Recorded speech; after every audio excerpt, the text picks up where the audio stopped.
Hello, everybody. I hope you are well. Today, I will speak to you about one topic, and that topic, it's you might know about it: server-side rendering, client-side rendering. What's the pros? What's the cons? Well, usually in a modern web application, it's client-side rendering. That means your client is calling the backend. It's slower. It's a little bit more complicated to implement because server-side rendering is very easy. The server renders what the client sees from the browser. Client-side rendering, it's nice because you can separate both backend and frontend. Server-side rendering, think about PHP website. It's like with Smarty, or think about a Django website where you also have the template engine rendering the front end. With PHP like Symfony, you would have Twig. It's the same server-side rendering. Now, client-side rendering, even though it's the client is calling the backend, it can be a little bit slower, not maybe ideal. That's what you would do when you use React and when you use an API for the backend. So I took some notes here actually.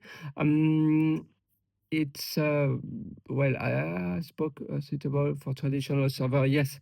So when we speak about server-side rendering, it's usually think about traditional web applications. I spoke about PHP, Smarty, Twig, Symfony, Python, Django website. Client-side rendering, it sends the HTML, JavaScript to the client.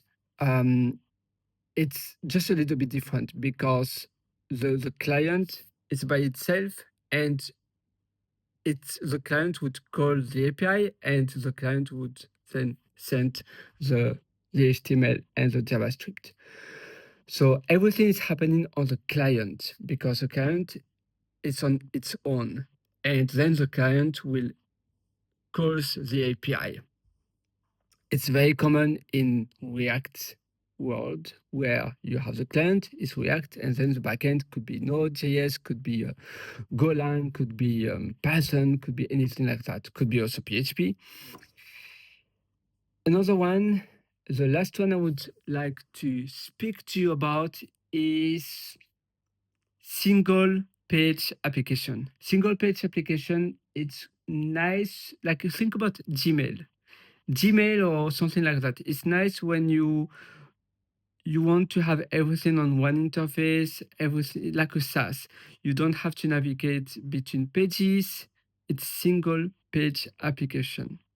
So it's smooth, it's fast to use, and everything is happening on that single page. So that's why it's single page application. Let me see if I took some notes about that one, to be honest. It has been a while. When you are a software engineer, you don't really think about those terminologies, but they're still important. Oh yeah, the note I took actually, it's like one single page that loads everything. So it's HTML, like everything dynamic happening there. The contents, it updates the contents via JavaScript, and you interact with it. It's funny because my note was in French, so I have to translate on the fly.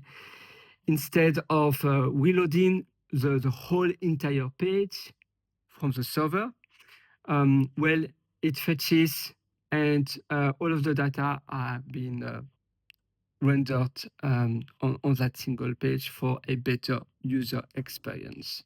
So that's single page application. We use SPA for single page application, and then server side rendering is SSR, and client side rendering is CSR. And simple as this, it's smooth. Normally you'd only use these days client-side rendering, CSR, and then single-page application are also quite nice. It depends of the application, it depends of the kind of website, of the kind of needs you have, but your SPA, single-page application, can also be something really good to build. I wish you a beautiful day as a product software engineer. See you in the next one.